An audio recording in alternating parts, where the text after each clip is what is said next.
The summertime's coming to a close, but during this summer, Department of Public Works and the Engineering Department has been very busy, along with the Recreation Department, doing a lot of improvements throughout our 27 municipal parks. On this segment, we're going to take a stroll around in many of the parks in Piscataway where we've been having renovations under construction at this point, and we're going to be welcomed on the show with Recreation Director John Turney and the landscape architect Henry Hinchestein, who's very much involved in the designing a lot of the nice improvements that are happening in our parks here in our town. So with that, I'm going to ask those two to start coming on set here since we're out on the road, so to speak. So right now we're here in Suskin Park. As you know, it's one of the largest park in the Gramercy Park, Durham Park area.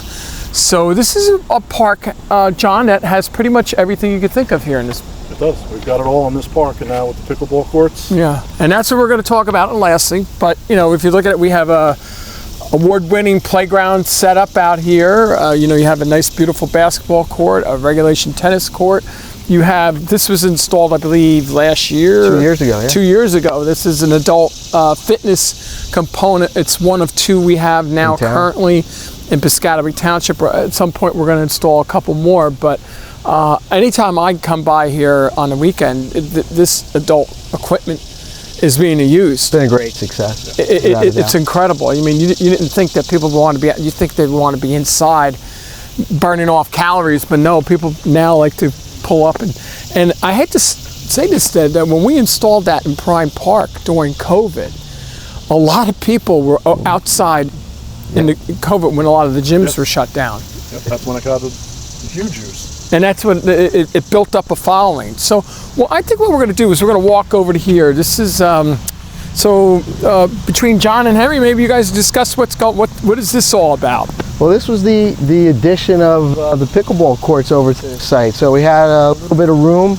Obviously, the sport has sort of exploded over the last couple of years, and we've slowly been trying to increase the pickleball presence in the township and to sort of accommodate that explosion in use by adding pickleball courts. So we've been able to convert existing tennis courts. We've done that in this particular park. We had the room, so we were able to add 2 new courts, correct. So now you see the paint, so what still has to be finished out here before John comes out and puts the nets up? So this court is almost completed.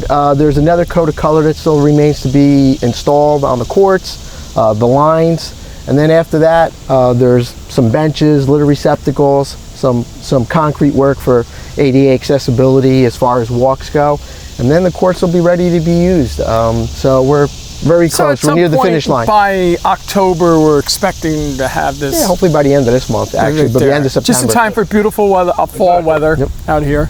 And if you're not going to a local football game or something like that, you can come out here and play pickleball. That's correct. Now, in tangent, like how often, John, since you normally, your staff and yourself go out and check up on all the equipment in the park, how often do you go to parks and check up on the various equipment? I try to visit one of our parks, or visit every one of our parks at least once a week.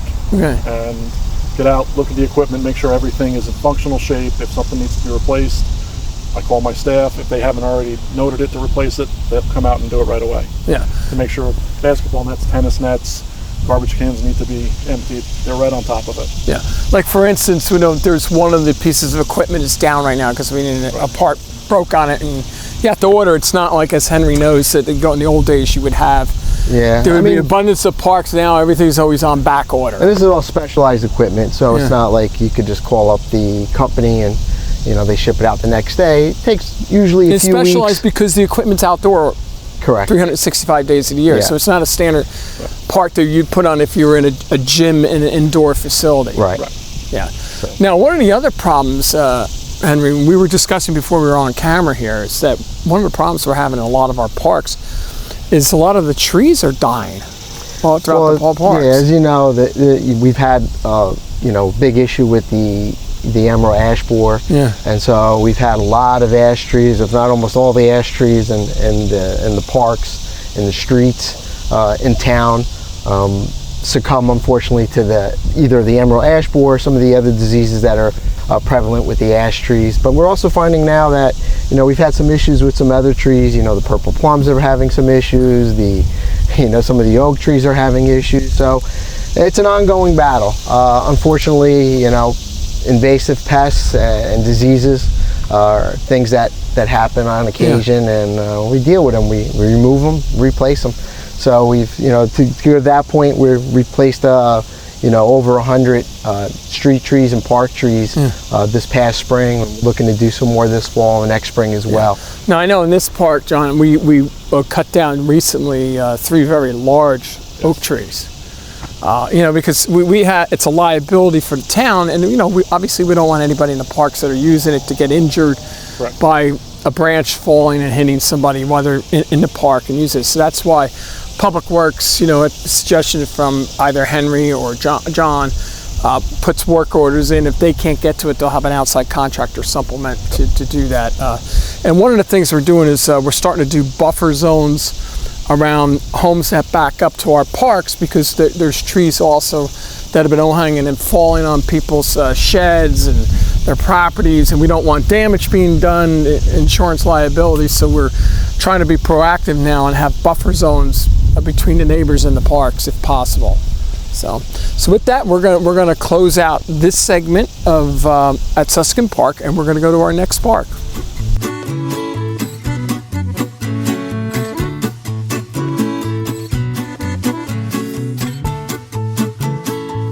All right, we made our way over to one of the other neighborhood parks in the North Stelton region. We're over in Durham Park here, and this is one of the older parks in our system out here.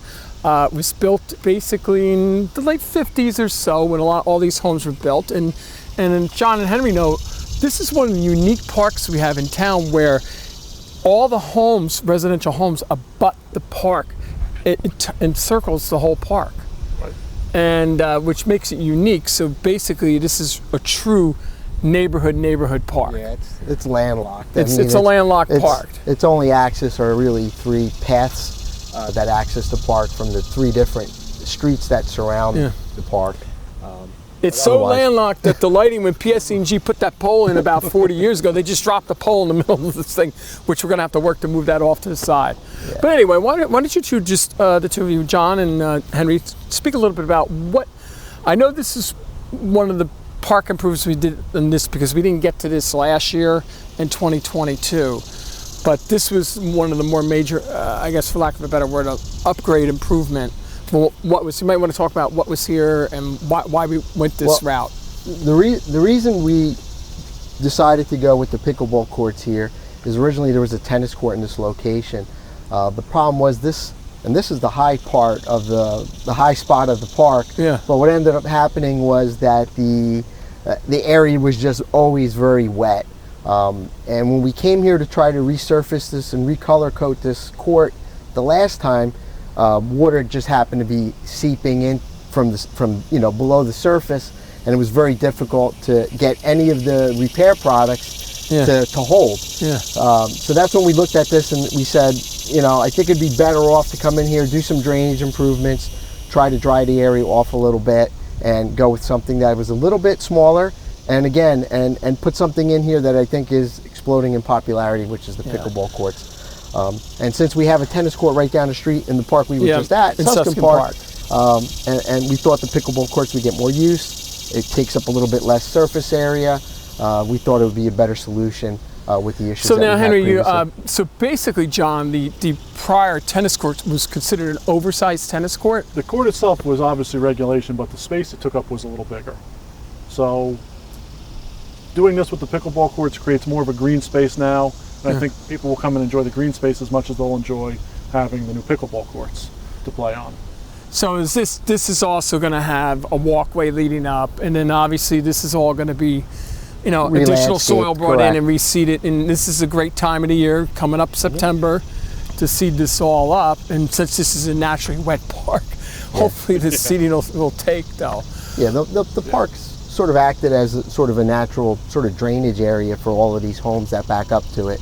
And so again, I think providing more green space or lawn space to help absorb that water, I think it'll be an improvement in the park. as well as the drainage we added. And then hopefully the courts will be something that the residents will enjoy for a long time. Now, I know we spoke a little bit earlier about, trees dying in the park. Now, where we're filming right now, there's 2 dead trees right here. Yep. That the Public Works is have to kind of come in and have to take down, and mill the stumps down. But this is part of the issues that we're having. And these trees look like they may be 20 years old or so, because when we refurbished this park going back 15, 18 years ago, John? About that. Around that. So, but once we go in and finish all this up, then basically we're going to go in and elevate and take down the dead trees, and eventually we're adding all security cameras in all the parks, so the PD can, observe and make sure, if there's something.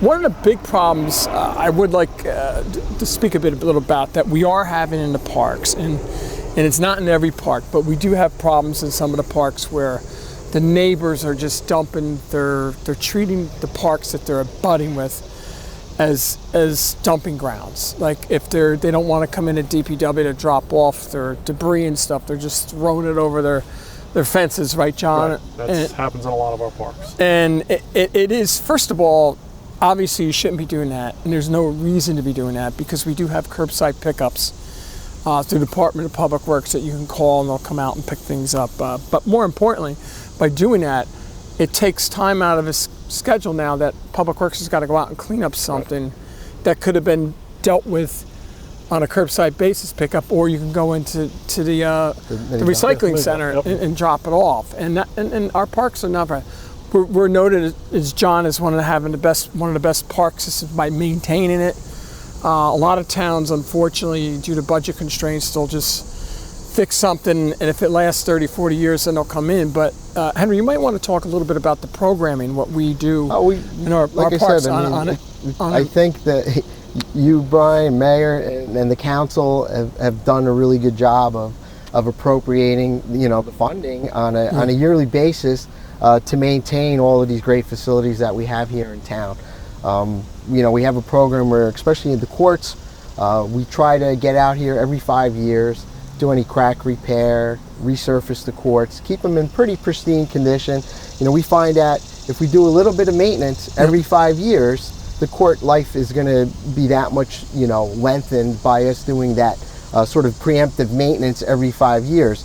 If you let and that's where John's team comes in. Right. It's not done in a vacuum. So no, and if you didn't do that preventive maintenance, what is a little crack in 5 years is going to become a tremendous crack in 10 years if it's not addressed at that point.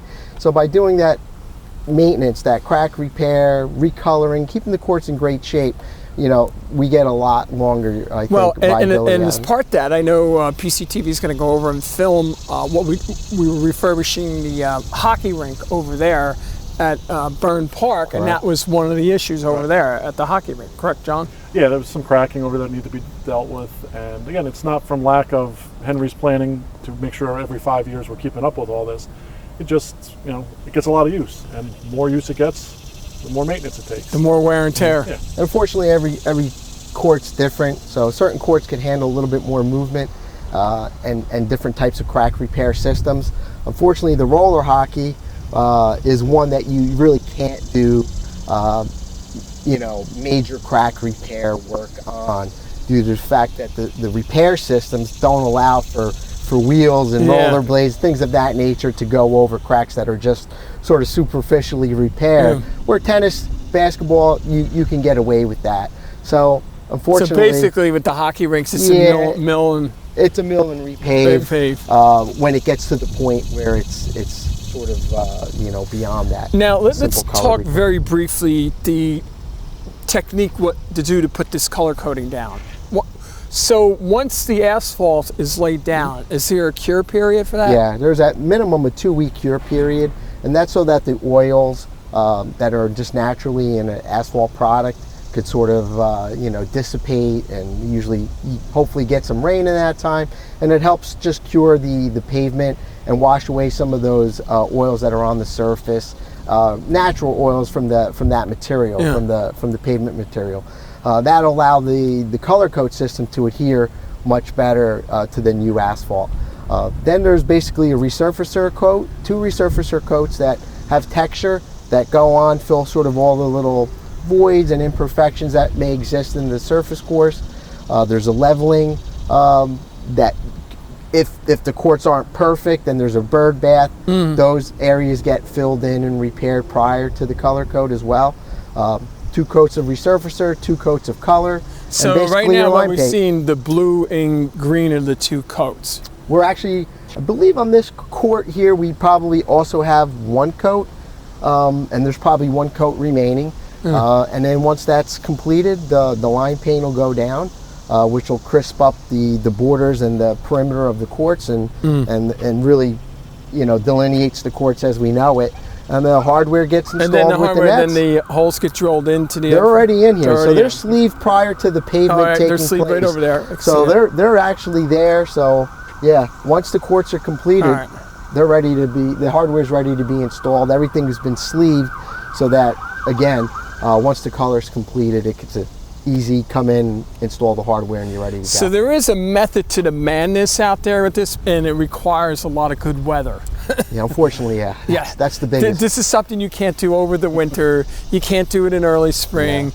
You could do it maybe until late fall, a little bit up until the end of, say, maybe October, but you need a consistent 70-degree weather. I know that's always been one of the biggest complaints that you get when you do this type of work. It's it's the summertime and you're taking the court out of use in the summer. Why can't you do this at a different time? And you really just hit it right on the head, the nail on the head. It's the type of work that really needs, whether that's consistently in that 70-degree plus range, ideally. The lower humidity, the better. But again, it's not something that you could really. It's much harder to do in the spring, early spring, or in the late fall, due to the fact that again you have sort of curing recommendations and temperature requirements for the surface course. Okay, so I want to thank John and Henry for stopping by, showing some of the amenities that we're doing around the park. Now we're going to go to a different park, which has a whole different spin on recreational right there. So we're going to go take a spin over there.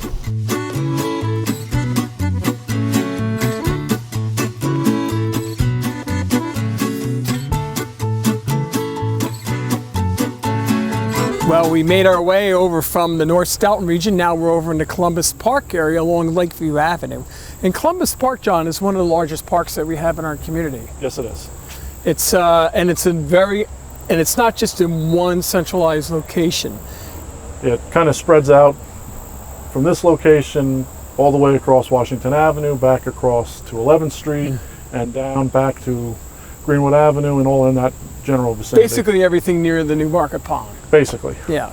So the significance of this year is we're standing on a rebuilt walking deck, which was originally built as a Boy Scout project, probably going about 30 plus years ago, Henry? At least. At least that. Maybe the 80s. And in the 80s, successive Boy Scout projects have rebuilt it over time. And so because we wanted to make sure, and that wasn't handicap accessible. Was not handicap accessible. And one of the big things is that why we're refurbishing a lot of our parks is to continue, as John knows, is that we want to make sure that everybody will have an opportunity to use our park, no matter what your abilities. So Henry, why don't you talk a little bit about what transpired out here and what still has to be done? And by the way, just for viewership orientation, we're on Lakeview Avenue side of Columbus Park, near the Quick Check, up right there at New Brunswick Avenue in Lakeview. Well, basically, like you said, this was a sort of a raised boardwalk that went through the sort of marsh area here that existed along Newmarket Lake. It's really been in disrepair for maybe 25 years. The problem is also you really couldn't see it because the invasive Phragmites has basically consumed it. Which there's still some here. There's still some, and it's a very difficult plant to get rid of. Something that needs constant sort of control, cutting and control. But so we came in here, we replaced the old, like I said, decomposed boardwalk, put in a new state-of-the-art ADA accessible boardwalk, all composite materials, all aluminum, this boardwalk should last 100 years. It'll be In here theory, long. less maintenance. Yeah, much less maintenance. Again, it has stainless steel cable so that your visibility of all the surrounding natural areas is very visible and not blocked. There's a little bump out which, you know, we're sort of standing near. That's going to have a couple of benches and a litter receptacle so that you could actually sit and actually enjoy this, you know, surrounding nature and marsh area right on the boardwalk. And then this is also just, you know, one component of the project where we're doing ADA improvements to the parking lot and creating ADA accessible tables, benches, landscaping, and all sorts of improvements to this area.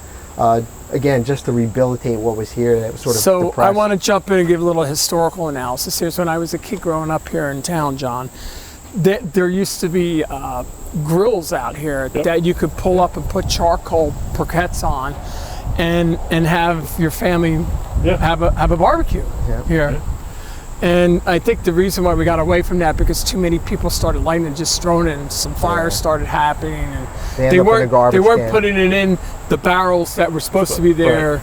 You know, the metal barrels that said, you know, ash like they do in the state forest system. But that's why.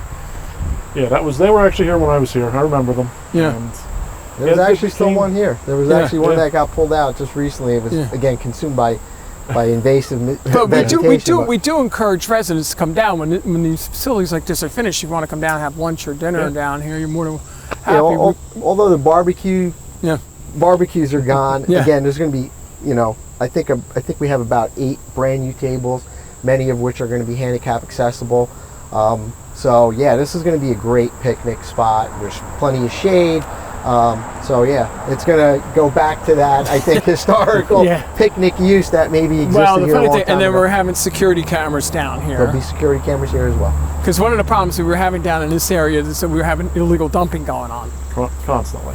as we do in most of our parks. You know, when people would back like a pickup truck and they just dump all their stuff out there, which is a shame because, you know, but one of the things we're going to have to get projects with, there's some of the companies, the Boy Scouts and the Girl Scouts, has come along, and a lot of when you get heavy water coming in, we get a lot of debris that flushes down towards the dam, and it ends up in this area, which I have a feeling this is going to have to be a couple times a year. We're going to have to come in and clean up bottles. And the other issue is that when cars are driving along Lakeview Avenue, obviously they're just throwing stuff outside the window, which is a shame because, Henry, we're spending a lot of money to put a lot. How many containers? We spend a lot of money out here. Like I said, I mean, we have a ton of litter receptacles. We have there's no reason for people to throw. And that's in all of our parks where we're installing all those really nice. Right now we have a grant, container. and we're purchasing, you know, I think over or close to 100 brand new decorative recyclable and garbage receptacles that are going to be going in all the parks throughout the township to try to help with that. And that's all grant money. Again, as you know, it's Clean Communities, I believe, grant money, New Jersey Clean Communities grant money that we're using for that. And you might want to note that there's a lot of grant money that went into this. Federal money. Right, Federal for money. the ADA accessibility aspect of it and really creating all of these That's where improvements. we thank Senator Booker and Senator Menendez and Congressman Blome for that. Correct. You know, so, but, you know, this is probably the last phase, Henry, I believe. The last major phase. There may be some little areas Park. of improvements that are going to take place along the lake, or some refurbishment, some bench replacements. But other than and maybe that, some safety improvements, but that's right. about maybe guide an rail. ADA. There's always some things that we're going to look Like at to improve. another security camera underneath of the bridge, Right. the Washington Avenue Bridge, because we have people graffiti. Right. They think they're an artist and they want to constantly on a basis playing cat and mouse with the Department of Public Works and the PD. But this is definitely the last, I think, major component of the lake improvements that we've sort of rehabilitated over the last, I would say, 8 years. Since 2004. This actually started 2000 to 2003, and I'm glad you brought that up because one of the individuals, the late Councilman Mark Hardenberg, when I first became mayor, said, "Hey, is there any way we could really fix up the Newmarket Pond area?" Because remember, starting down by the dam, we had to refurbish the dam because the state wanted us to renovate it because it expanded, you know, spent its lifespan. Right. And then there was the old feed barn, Barrett's feed store, and you know the old youth center building was there and other buildings. So we have slowly over time knocked them down and applied for federal monies, and and that's why it's taken almost 20 years to get to where we are at this stage on Lakeview Avenue, which is incredible. But I think that the outcome has been great. I think the theme and the consistent look of the improvements that we've sort of overtaken here, I think really say again something about the council and you as far as putting the efforts and the monies that are necessary to keep rehabilitating the area along the water, which I know is a big asset to a community. It is an asset. It is. John knows. I mean, you have a lot of people down on any given day, no matter what. All the time. You see, especially on the weekends and after work during the summertime, you see mothers and fathers down there with their kids just fishing up. I mean, it's catch and release, but they're out there fishing off the different gazebos out there. Fishing. And they have their dinner out there. And then we have the concert series and kayaks, and then you have people. And then during prom season, you have all the prom pictures. The concert. There's a lot going on that wasn't going on 20 years ago along this section of Piscataway. It's been extremely successful. I don't think anybody could dispute the fact that the improvements that have taken place here have, like you said, brought the people back to the water and really enjoy the area. But more importantly is that we wanted folks to get out of their neighborhoods near here and walk to the parks. And you can't do that unless you have a safe way of getting to the park. And we've installed a lot of sidewalks along here. As a matter of fact, the last phase of sidewalks that have to be installed on Lakeview Avenue is next door. Eventually, Harris Steel owns that. They're going to install the sidewalks. And you'll be able to walk all the way around down to New Brunswick Avenue to West 7th and then back to New Market Road and back to the dam all on the sidewalk, which is a nice walk. Yeah, it's the walk that just exists along this park area is pretty substantial in itself. And like you said, we've improved every single parking lot from here to New Market Road along this park. So there's plenty of places to park. There's basically a walk that goes from one end of the park to the other end of the park now along the lake. So there's almost no reason for not coming out here and going for a long walk and enjoying the park. And listen, the parks, the 27 municipal parks here are for everybody to enjoy. Right. And that's what the Director of Recreation wants to see people out there, John, to enjoy the parks. I want everybody to enjoy the parks as often as they can, and a beautiful day like today, it's a perfect day to be out in the park, playing basketball, playing pickleball, or enjoying this beautiful new walkway we have. So with that, we're going to close out this segment of the Eye on Piscataway, and then we're going to go to the next segment.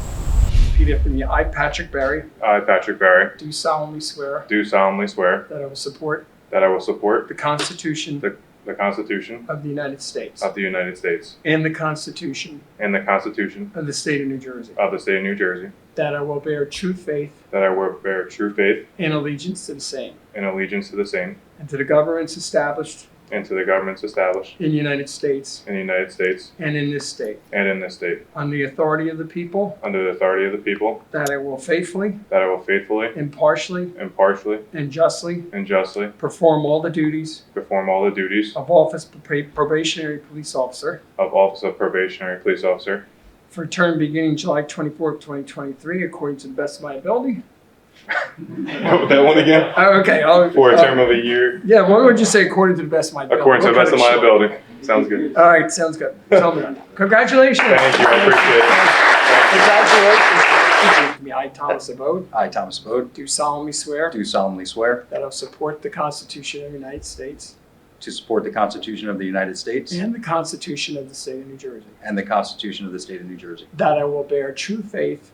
That I will bear true faith. And allegiance to the same. And allegiance to the same. And to the governments established. And to the governments established. In the United States. In the United States. And in this state. And in this state. Under the authority of the people. Under the authority of the people. That I will faithfully. That I will faithfully. Impartially. Impartially. And justly. And justly. Perform all the duties of office. Perform all the duties of office. Of Lieutenant, Piscataway Police Department. Of Lieutenant, Piscataway Police Department. According to the best of my ability. According to the best of my ability. So help me God. So help me God. Well, congratulations, Lieutenant. Well deserved. Congratulations on holding the Bible. You did a great job. Patrolman Barry comes to us, as most of you know, a couple times over. He was a Hillsborough cop, a Dunellen cop, and I believe a South River special. We're very happy to have him here. We hope he stays here, and I wish you the best of luck in your career. For Lieutenant Abode, he's been with us for 24 years. He served in patrol sergeant, traffic, and now he's been in training records at community policing for a little over a year. And I must say he's doing an excellent job, and I wish you the best in your continued position. Thank you. Thank you.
see right up.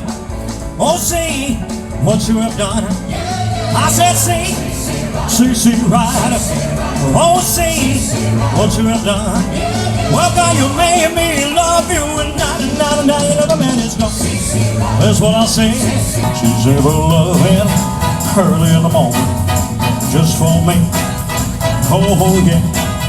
She saved her loving early in the morning, just for me. Oh, yeah.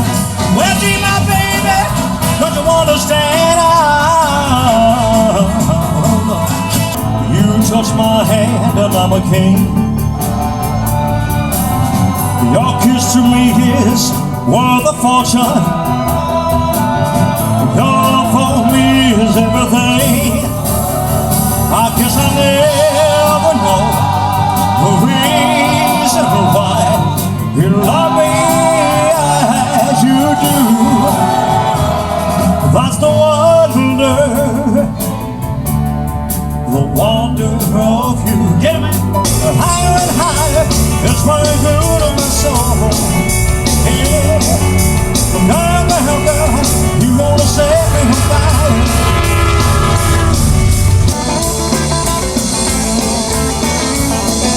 The mama told me he would be his man, he would be the leader of the big old band.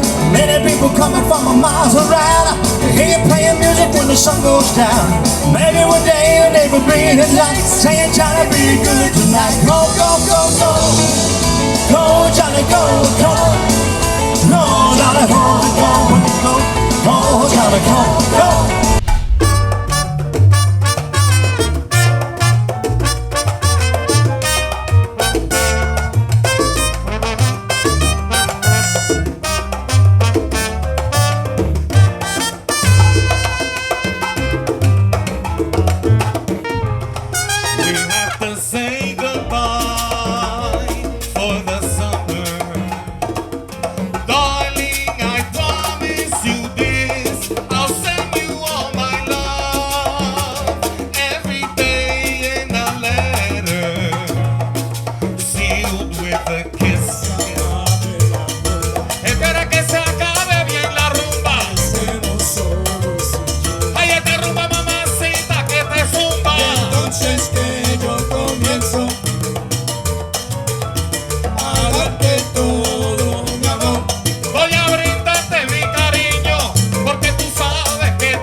Well, we have the next segment shows that we had a unique visitor here in Piscataway recently. It had to be an alligator that the police wrangled on 2nd Street and brought it over to police headquarters.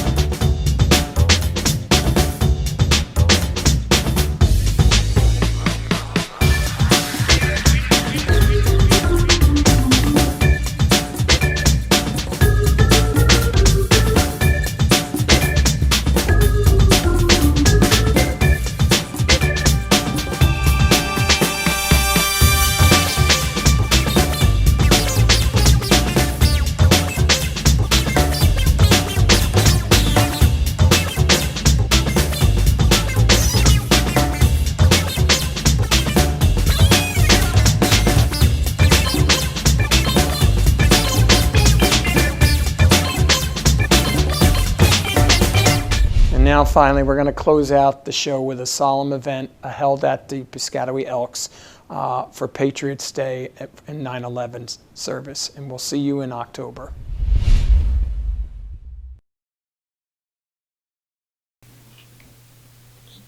Good evening.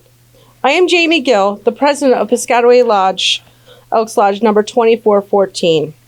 I would like to thank the officers, members, and guests for attending this evening's remembrance ceremony. Dear Lord, we come together to lift up and pray for families and loved ones of those who lost their lives on September 11th. Lord, their lives that will never be forgotten, and our hearts go out to those who lost someone dear of the events of that day. Those left behind were robbed of such important and valuable people. Please comfort them as the anniversary returns again. Be present among them in their grief, and Lord, we pray that their surroundings them would offer kindness where they can, that they would be able to celebrate the precious lives of those who died in honor. May sweet memories of good times be shared and recalled, and that their sense of peace is knowing that they do not grieve alone. Please bless them with your love this day. In God's name, amen. Amen. Today is September 11th, and we are here to commemorate the events that took place on this date. I am honored to be standing in front of you today as one of the speakers representing our lodge as we perform this remembrance ceremony for our community. May the lives remembered, the deeds recognized, and the spirit reawakened be eternal beacons, which reaffirm respect for life, strength, our resolve to persevere freedom, and inspire an end to hatred, ignorance, and intolerance. These words are a part of the mission statement of the National September 11th Memorial and Museum at the World Trade Center in New York City. As we know, freedom is the cornerstone of the American way of life, and on September 11th, 2001, our lives were forever changed. Today, we acknowledge the 22nd year anniversary of the day we witnessed a purposeful, large-scale destruction of our innocent and defensive lives on American soil. Just as December 7th, 1941, Pearl Harbor Day defined a generation, September 11th helped shape who we are and what we believe in. It is remembered us how fragile our freedom can be, but the day holds countless stories of survival, courage, and heroism, which also revealed the strength of our freedom. We pay tribute by honoring those who lost their freedom on 9/11, and those brave warriors who have made the ultimate sacrifice by defending our freedom since that day.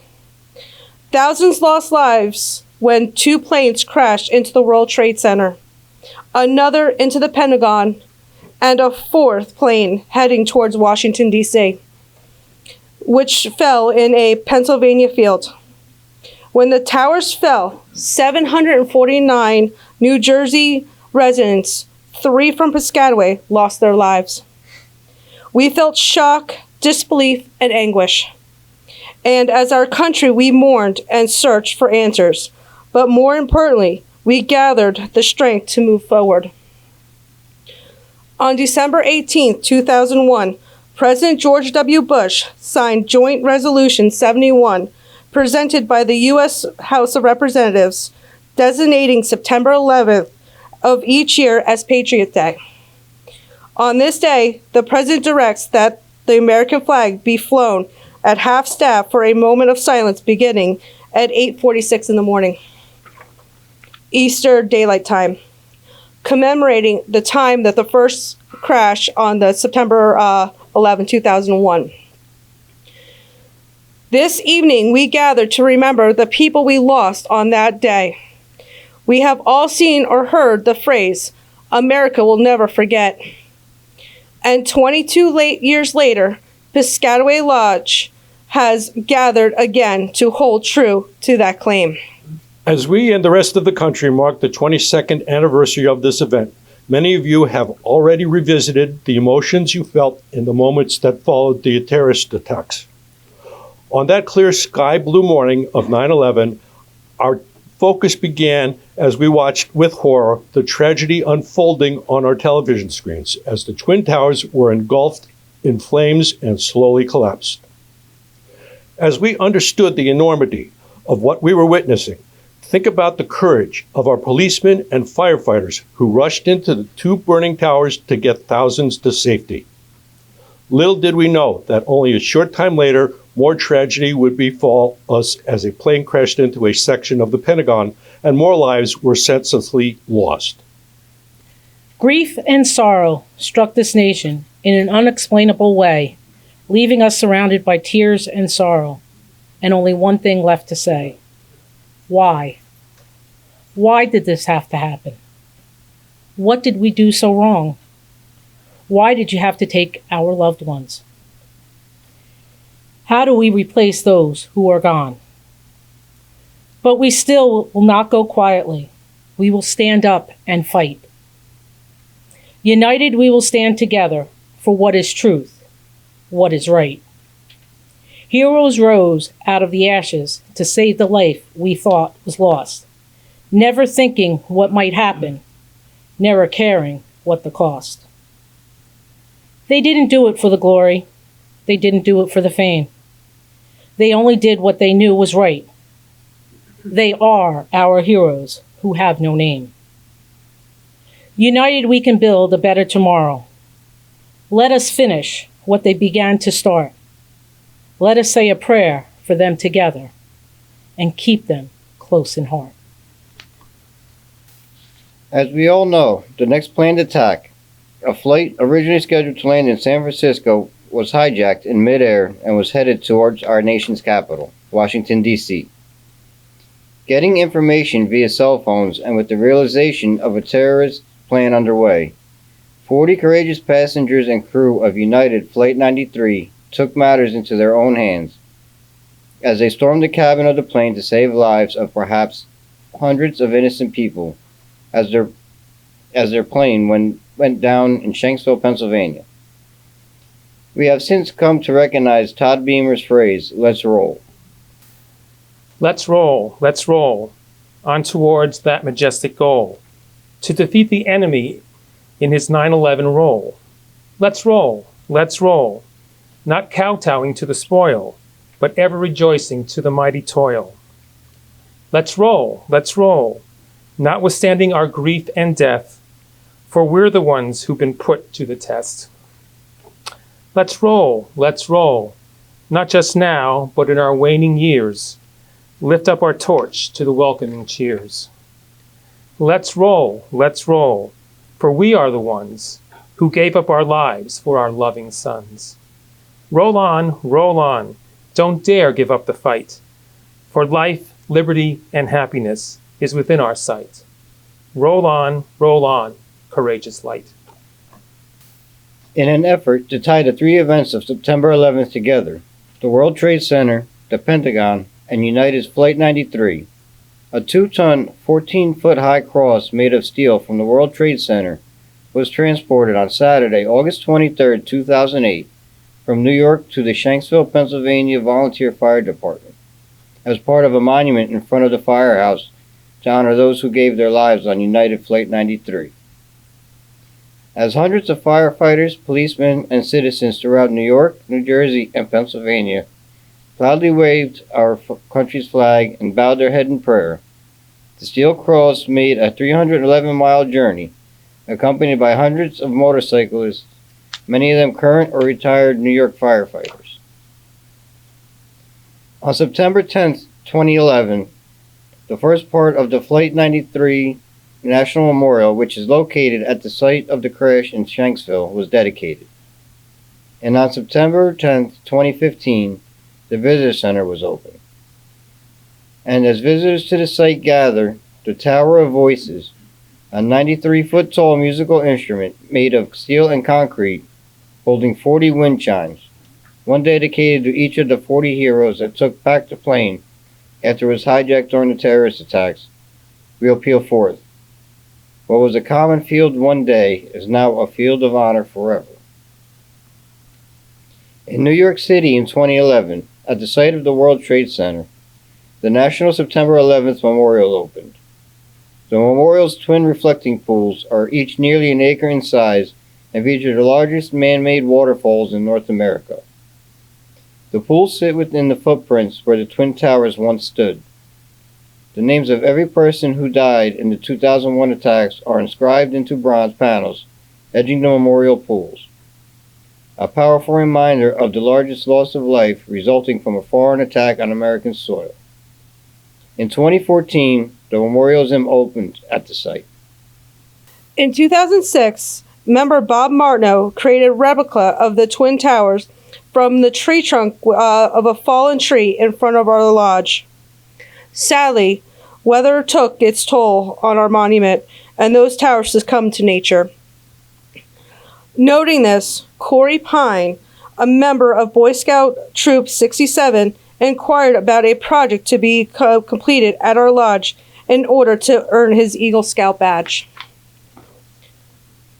Noting the new foundation for the towers provided by lodge member Frank Catessa, with Corey's insightful planning and help from his fellow Troop 67 members, family, and friends, you can now see before you a truly impressive 9/11 memorial ground. All these monuments stand to remind us and future generations of the events of September 11, 2001, and to honor the fathers, mothers, sons, and daughters, neighbors, and friends who lost their lives on that fateful day. Let us take a moment to remember Harry Glenn, age 38, Ling Ming Gai, age 34, and Yish Tembi, age 59, all residents of Piscataway who did not make it home on September 11th.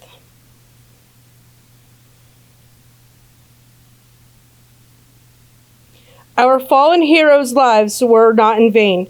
We will remember the hundreds of uniformed personnel and civilians who sacrificed their lives by running into the towers, the heroes who remained in the towers to help others escape, the brave passengers and crew of Flight 93.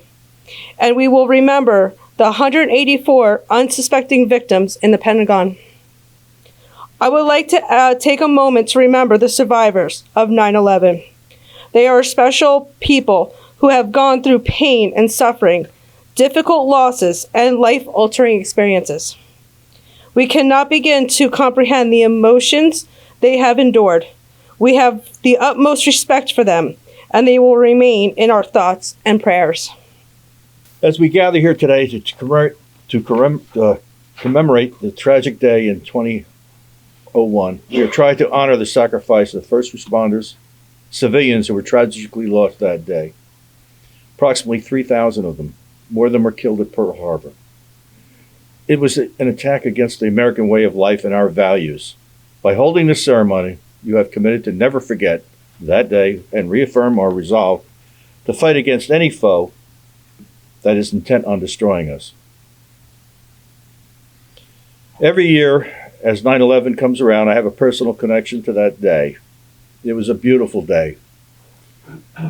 The most beautiful day that anyone can remember. If you talk to any survivor or anyone who was around that day, they will tell you that first sentence every time. It was the most perfect day that was imaginable.